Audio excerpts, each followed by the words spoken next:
juga yang sering dipesankan dan jadi ciri khas ulama ahli sunnah wal jamaah, tidak mengkafirkan orang Islam meskipun melakukan dosa besar. Soal dia salah nanti masuk neraka ya silakan saja, tak ada ikut, paham ya, sampai bisa mencoba. Tapi tetap saja dia muslim. Saya mohonlah teman-teman tuh ngaji yang keseharian saja, karena kita nyari ridho Allah itu berdasar firman Allah, dan firman Allah itu menyebut keseharian tuh riang gampang. Yaitu tadi misalnya wa min ayatihi manamukum billaili wan nahar, termasuk ayat-ayat Allah itu kamu tidur. Maka dulu itu ada guyonan, ada tokoh Mu'tazilah, kelompok dalam Islam yang berpikir manusia itu bisa menentukan ikhtiarnya sendiri. Karena saya bisa duduk, ingin duduk, ingin berdiri, berdiri. Karena kelompok ini nggak terima kalau semua kehendak Allah, nanti bagaimana kalau semua kehendak Allah kok ada hisab ya, ada sanksi. Lucunya itu dia akhirnya, saya teruskan ya. Jadi saya mohon semua kita melakukan kebaikan itu, kalau dalam kaidah fikih disebut al yakin la yuzalu bisyak. Banyak kebaikan yang kebenarannya itu 100%, tidak punya efek samping ke pihak lain, ke kelompok lain, ke komunitas lain. Itu tadi misalnya Anda makan dan itu murah sekali, hanya butuh satu piring, setiap kunyahan kamu muji Allah, setiap minum kamu muji Allah. Itu redaksinya Rasulullah SAW disebut Allah sangat ridho ketika seorang hamba makan kemudian dia memuji Allah, atau minum kemudian dia memuji Allah. Logikanya gampang, negara seperti ini yang kamu harapkan bentuknya kayak apa, mertua, ipar, komunitas, tetangga, itu nyata terjadi itu kan belum pasti. Sementara yang mesti terjadi adalah kamu butuh makan, kalau tidak mati, butuh minum, kalau tidak mati, butuh bumi yang nyaman ditempati, kalau tidak kita juga mati. Sebab itu Allah kalau menyebut nikmatnya itu hal-hal yang keseharian. Alladzi at'amahum min ju'. Allah itu siapa? Allah itu yang menciptakan kamu bisa makan, tidak berlebihan. Allah itu yang menciptakan kondisi sosial itu ideal. Zaman Nabi itu ya ada orang munafik, orang-orang pilihan Allah itu juga diuji orang sekelilingnya yang macam-macam. Semua diuji sesuai konteks zaman dan waktu. Nah, tapi ada ibadah-ibadah yang selalu disarankan Nabi. Sampai Nabi itu pernah ditanya, ayul Islam ya khairun ya Rasulullah, Islam terbaik itu gimana? Jawaban Nabi itu unik. It'amut to'am, Islam terbaik itu ya makan-makan, santai-santai. Ketika Allah menyebut beberapa kebaikan, falak tahamal akobah, wa ma adrokan apa? Mal akobah. Terusannya apa? Fakku rokobah. Terusannya apa? Au it'amun fiyaumin di masubah. Ya, atau acara makan-makan itu juga Islam. Kenapa? Ya bayangkan kalau tidak ada makanan, kita mati kan? Kondisi sosial tidak ideal itu Anda masih gak apa-apa, tapi kalau Anda tidak makan, Anda tidak minum, kamu punya istri cerewet masih bisa hidup, punya mertua cerewet masih bisa hidup, tapi kalau tidak makan bisa mati. Berarti penting mana istri sama makan? Penting mana? Makan. Semoga istri Anda dengar, nanti kamu disuruh makan tapi pulang deh. Itu kalau dibahasakan makan masih memahami. Penting mana nasi satu piring dengan istri? Nggak ada nasi mati, nggak ada istri belum mati. Penting mana? Gak berani jawab kan? Nah, ternyata Anda ada garang kan di depan istri. Jadi saya mohonlah, mungkin Mas Sufyan Sauri tadi yang bisa bantulah teman-teman tuh ngaji yang keseharian saja, karena kita nyari ridho Allah itu berdasar firman Allah, dan firman Allah itu menyebut keseharian tuh riang gampang. Yaitu tadi misalnya wa min ayatihi manamukum billaili wan nahar, termasuk ayat-ayat Allah itu kamu tidur. Maka dulu itu ada guyonan, ada tokoh Mu'tazilah, kelompok dalam Islam yang berpikir manusia itu bisa menentukan ikhtiarnya sendiri. Karena saya bisa duduk, ingin berdiri, berdiri. Karena kelompok ini nggak terima kalau semua kehendak Allah, nanti bagaimana kalau semua kehendak Allah kok ada hisab ya, ada sanksi. Lucunya itu dia akhirnya, ini cerita ya, mencintai seorang perempuan cantik sekali. Dan itu dia menjadi ahli sunnah itu oleh hal-hal yang sepele. Karena istrinya cantik, ya namanya suami istri itu hubungan intim. Terus ditanya, Mas, masih ingin lagi? Masih. Silahkan diulang lagi. Wah ya tidak bisa. Katanya manusia bisa menentukan yang diinginkan. Itu tobat itu. Itu nggak bisa ditobatkan Mas Sufyan Ats-Tsauri. Orang cantik yang mudah nobatkan orang itu orang cantik. Segampang itu. Akhirnya kita tahu, makanya kalau dalam kitab hikam itu disebut al-aqil mayakul madza yaf'alu wa hubi wal ghafil mayakul madza af'al.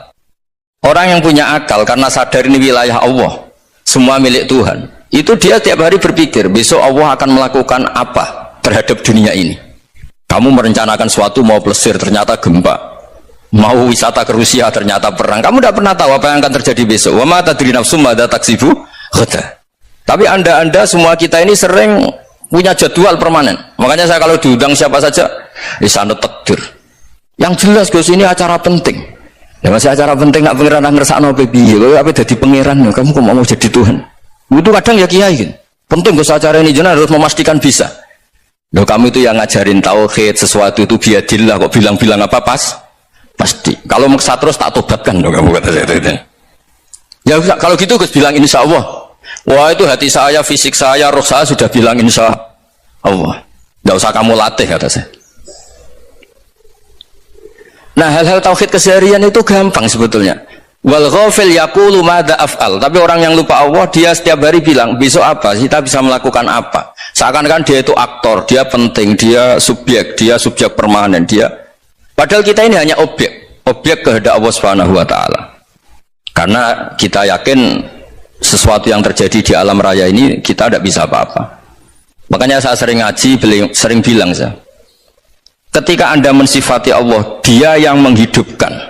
Sudah itu tanamkan sehingga ketika kita mati santai saja. Kenapa santai?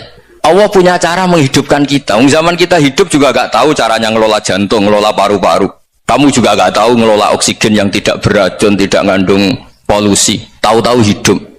Nggak ingin tua ya tahu-tahu tua, nggak ingin mati tahu-tahu mati. Selama ini kita hidup juga nggak tahu apa sebetulnya. Hanya gaya tok, punya jadwal, punya planning. Kalau kamu bisa menentukan pilihan Anda, pasti Anda istrinya cantik, 4 neriman semua, kona'ah semua. Nyatanya enggak kan? Sudah 1 jelek, cerewet. Wah itu kan, nyatanya enggak bisa apa-apa Anda kan? Dan kamu bawa mati lagi. Itu kan. Istri Anda juga gitu, punya keinginan, punya suami yang ganteng, yang jabat, yang neriman, yang enggak poligami. Ya tidak kesampaian juga. Kalau kita ngitung tingkat kegagalan kita itu gagal terus. Ya kan? Nah, terus ingat Allah. Madza yaf'alu wa hubi. Orang yang punya akal selalu berpikir Allah itu menghendaki apa terhadap saya. Lalu sama-sama orang gitu. Melihat orang yang serius, itu kata Anda itu pemikir berat, serius, senang punya tokoh yang merengut karena kamu anggap serius. Tapi sebagian orang anggap orang yang serius itu wong merengut, wong masam, wong muka kok ditekuk. Jadi sama itu hati ya muqallibal qulub tsabbit qalbi ala dini, karena kita nggak tahu cara berpikir kita tentang orang lain, tentang sekeliling kita. Misalnya kita orang baik yang jenis ngurmat fakir miskin, ada orang bangun masjid mewah itu janggal. Apa artinya masjid mewah kalau banyak orang kelaparan? Tapi kalau yang jenis pendidikan, apa artinya masjid mewah kalau tidak bisa ngaji? Nanti yang jenis infrastruktur, apa artinya ini kalau semuanya punya sudut pandang yang berbeda-beda. Dan Islam mengapresiasi semua kebaikan. Tapi katakan semua kebaikan itu adalah kehendak Allah Subhanahu wa taala. Karena apapun baik Anda itu pakai fasilitas yang diberikan oleh Allah Subhanahu wa taala. Sehingga ini yang disebut qulillah tsumma darhum fi khawdihim yal'abun. Ya kembali tadi ke tema-tema bahwa keseharian Anda ini sudah Islami. Saat Anda tidak bisa melakukan apa saja. Saya sering ada jenazah, biasanya kalau tetangga meninggal saya sering disuruh ngelepas. Saya bilang orang ini baik karena sering ngelamun di rumah, sering nganggur di rumah. Ditanya sama anaknya, kenapa Gus nganggur baik? Ya kalau dia nganggur artinya juga nggak berbuat sesuatu yang maksiat kan? Ya kan, orang nganggur di rumahnya ya tidak bunuh orang, tidak maling, tidak korupsi, ya namanya nganggur di rumah. Lah cuma istri cara pandang nganggur gak menghasilkan uang gitu, tapi juga gak menghasilkan kriminal kan. Jadi sebenarnya Islam itu makanya kalau sampai ngaji usul fikih itu ada kitab usul fikih namanya Lubul Usul, itu terkenal sekali di pesantren itu. Itu kalau ngapresiasi keseharian itu luar biasa. Isma min mubahin illa wa yatahaqququ bihi tarku haramimma. Karena keseharian yang mubah saat Anda lakukan itu ada kehebatan yang luar biasa, yaitu meninggalkan haram. Makanya dulu banyak orang-orang alim ketemu temannya itu guyon sampai semalaman. Itu biasanya yang semangat Islam untuk kiai kok tidak tahajud, kiai kok tidak witir. Orang yang sedang mapan uangnya banyak, malam itu tidak kelayaban itu sudah luar biasa. Melawan nafsu supaya tidak maksiat itu sudah luar biasa. Supaya lupa guyon sama temannya semalaman sampai subuh. Gejlok-gejlokan ngenang zaman miskin, zaman kuliah nggak jelas, zaman apa. Melihatnya jangan tarkut tahajud. Seperti ini meninggalkan tahajud, tapi meninggalnya ini talkul muharramat. Jadi kayak apa hebatnya? Sehingga Imam Ghazali punya riwayat yang agak unik. Hatta takuna ibadatu akhiri hadil ummah iku an-naum. Sehingga suatu saat ibadah terbaik umat ini itu tidur. Itu kan riwayat kontroversi. Ketika Imam Ghazali ditanya, kenapa iya? Kenapa kamu mulai keluar dari rumah itu sudah banyak maksiat? Melihat perempuan yang enggak mahram, melihat fenomena. Tapi kalau kamu tidur itu enggak melihat apa-apa. Tapi juga kamu jangan nganggap tidur itu ibadah betul. Saatnya melakukan fardu ain malah masih tidur. Tapi itu sudut pandang yang menjadikan kita Islam itu gampang. Jadi saat Anda tidak bisa aktivitas apa, misalnya ada beberapa orang yang lumpuh. Lumpuh itu memang nggak bisa Jumatan, nggak bisa ibadah, tapi dia juga nggak bisa maksiat. Tidur itu memang Anda saat itu tidak bisa tahajud, tidak bisa witir, tapi saat itu ada zina, ada maling, tidak gosipkan orang, tidak bully orang, tidak menanamkan kebencian, tidak hasud. Sehingga tidur menurut Allah Ta'ala wa min ayatihi manamukum billaili apa? Wan-nahar. Karena di tidur itu selain ada unsur istirahat, jaga kestamina, juga ada unsur meninggalkan beberapa keburukan. Nah, saya mohon ibadah yang keseharian ini kita jaga. Supaya kita semua baca ayat itu fasih itu tertanam di hati. Allah itu siapa?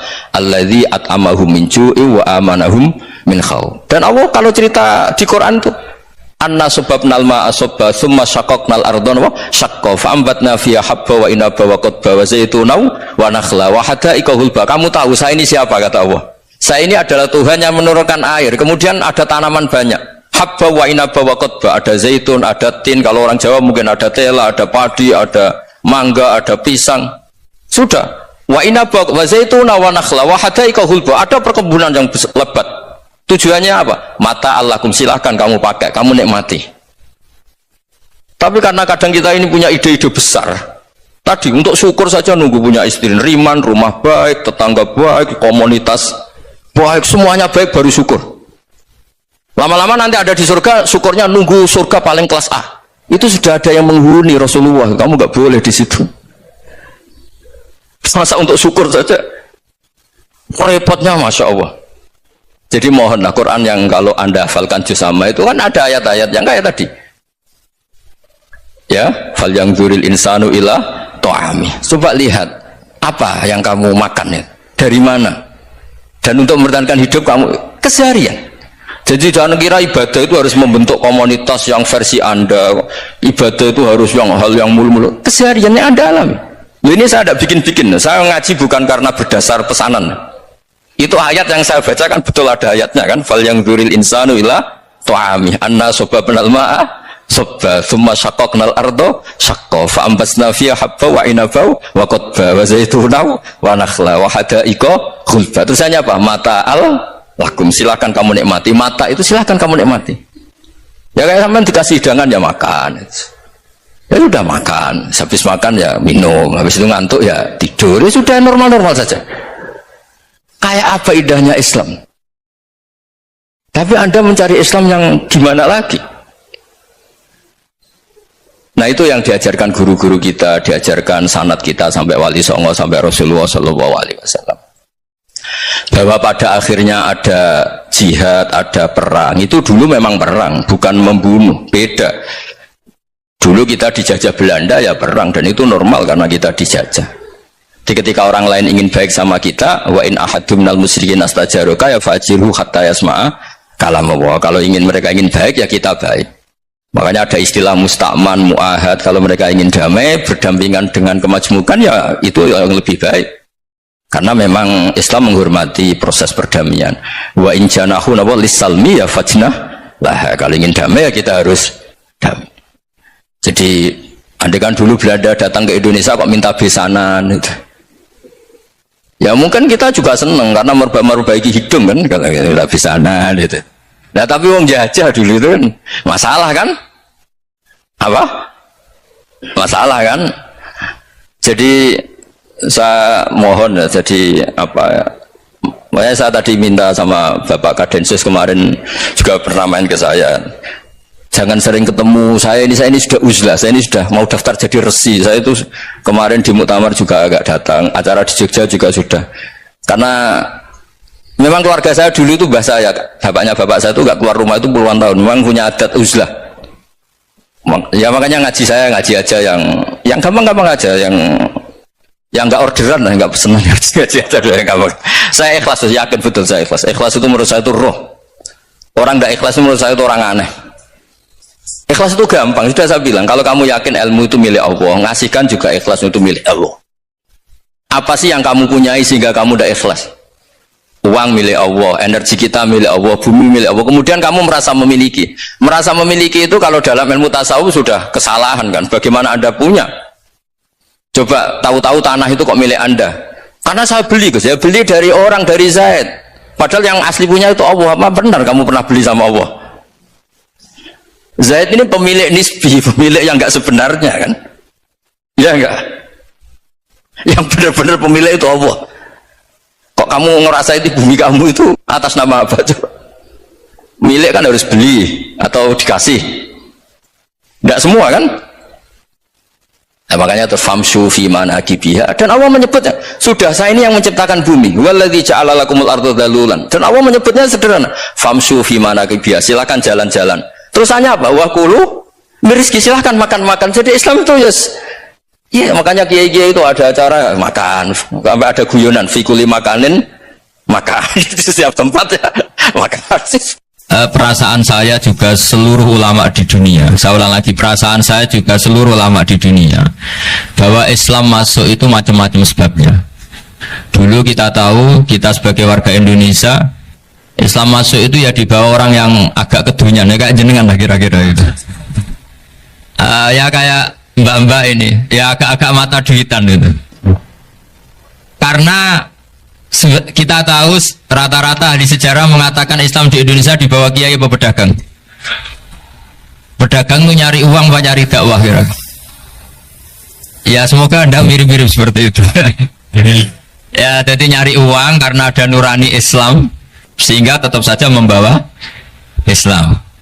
Saya tidak tahu Islam Anda ala apa, tidak tahu, pokoknya mau ngaji ya berarti Islam ala ahli sunnah apa? Wal jamaah. Jadi ini penting saya utarakan bahwa Islam itu agama yang mudah difahami, sehingga di bawah pedagang saja ya kasil. Di bawah orang yang kedonyan nggak jenengan juga kasil. Di bawah orang baik ya kasil, di bawah orang broken juga kasil. Ini penting saya utarakan karena saya ngaji di mana-mana bilang ciri utama kebenaran absolut adalah kebenaran yang bahkan orang nggak benar saja bisa bawa. Tapi bukan berarti saya dukung Anda tidak benar, kan sudah tidak benar dulu sebelum kenal saya. Tapi nggak apa-apa, nggak benarnya umat Islam insya Allah dimaafkan sama Allah Subhanahu. Ya asal tobat maksudnya. Nah ini saya beri satu konstruksi pikiran yang saya sering utarakan di ngaji saya. Sampai sekarang saya coba saat tes ini kan di kampus ya, di apa bacanya ini Kim University yang global leader apa in the world itu. Ini keren lah. Jadi acara ilmiah kita ditakdir di gedung apa? Kampus, gedung universitas di begini. Kalau 1 ditambah 1 2 itu namanya hakikat. Ciri utama hakikat adalah siapapun akan menerima. Saya sekarang tanya sama Anda, kira-kira 1 tambah 1 2 itu musuh Anda pun mengatakan 2 apa tidak? Ya. Pekerja Korea ya bilang 2, rektor Al-Azhar juga bilang 2. Kamu yang sekarang sedang mungkin sebagian broken sama istri juga bilang 2. Istri kamu yang mangkal sama kamu juga bilang 2. Yang cemburu ya bilang 2, yang dicemburuin juga bilang 2. Karena begitu mudah kebenaran absolut diterima oleh siapa saja. Begitu juga eksistensi Allah sebagai Tuhan. Itu mudah diterima oleh siapa saja, sehingga pembawanya tidak perlu seorang kiai atau gus atau mubalek atau ketua muin, tidak cukup karyawan pekerja apa? Korea. Karena kebenaran absolut itu kebenaran yang mutlak, Siapa saja yang waras pasti ngakui. Kira-kira orang yang berpikir sehat pasti berpikir begini, ini yang diajarkan Quran. Bumi ini kadung wujud, sudah wujud kadung wujud, punya eksistensi. Mungkin nggak sesuatu yang wujud kemudian disebabkan oleh sesuatu yang nihilisme, yang tidak ada. Mungkin enggak? Enggak mungkin. Yang namanya penyebab itu harus sesuatu yang wujud. Di mana-mana penyebab itu harus punya eksistensi. Karena langit dan bumi ini kadung wujud, pasti penyebabnya adalah wujud. Karena wujud penyebab harus bersifat super. Nah, bersifat super ini oleh ulama dikatakan wajibil wujud. Itu akal siapa saja akan terima. Cuma kemudian setelah terima itu orang macam-macam cara berpikir. Mungkin orang Jawa dulu bilang itu Sahyang Widi. Kalau orang sini mungkin bilang apa itu? Dewa atau apa ya? Nggak tahu saya itu. Karena itu yang teman sampean, enggak teman saya itu. Tapi yang jelas begini, ini konstruksi ini harus kita jaga. Nanti saya bacakan teks hadisnya. Kebenaran sejati ciri utamanya adalah ada absolutisme, ada kebenaran mutlak. Ciri utama kebenaran mutlak adalah diakui bahkan oleh siapa saja, termasuk oleh orang fasik. Orang fasik itu orang nggak benar. Misalnya ada imam masjid besar Istiqlal, ditanya 1 tambah 1 bilang apa? 2. Nanti kira-kira yang lonte juga bilang apa? 2. KPK juga bilang koruptornya yang ditangkap 2. Nah, eksistensi Allah sebagai Tuhan ini kebenaran yang absolut. Maka agama ini juga boleh diterima oleh siapa saja, termasuk oleh orang fasik, orang nggak jelas. Ini penting saya utarakan karena sekarang marak kelompok yang mengatakan orang Islam kalau zina menjadi tidak muslim, orang Islam kalau korupsi menjadi tidak muslim, salah sedikit tahlilan jadi kafir, percaya wasilah jadi itu tidak benar seperti itu. Karena kebenaran eksistensi itu kebenaran yang nggak bisa diganggu gugat. Seperti Anda ini kan warga Indonesia, KPK ya warga Indonesia, koruptornya juga warga. Apa setelah dia korupsi lalu tidak warga Indonesia? Tetap warga. Orang yang meyakini kalimat tauhid setelah dia salah apa terus tidak tauhid? Kan tetap ya. Maka dia tetap Islam. Ini penting saya utarakan. Kalau seorang warga Indonesia yang koruptor, yang macam-macam saja tetap warga Indonesia, padahal banyak kesalahan. Karena status warga Indonesia adalah status yang permanen. Begitu juga status Muslim adalah permanen bagi siapa saja yang melafadzkan La ilaha illallah Muhammadur Rasulullah. Kita tidak bisa mengkafir-kafir kita. Itu juga yang sering dipesankan dan jadi ciri khas ulama ahli sunnah wal jamaah, tidak mengkafirkan orang Islam meskipun melakukan dosa besar. Soal dia salah nanti masuk neraka ya silakan saja, saya ada ikut, paham ya, sampai bisa mencoba. Tapi tetap saja dia muslim. Analoginya gampang sekali tadi. Orang Indonesia yang salah itu tidak akan merubah statusnya sebagai warga Indonesia. Karena ya memang dia berstatus warga Indonesia. Orang Islam yang sudah melafadzkan syahadat maka menjadi muslim.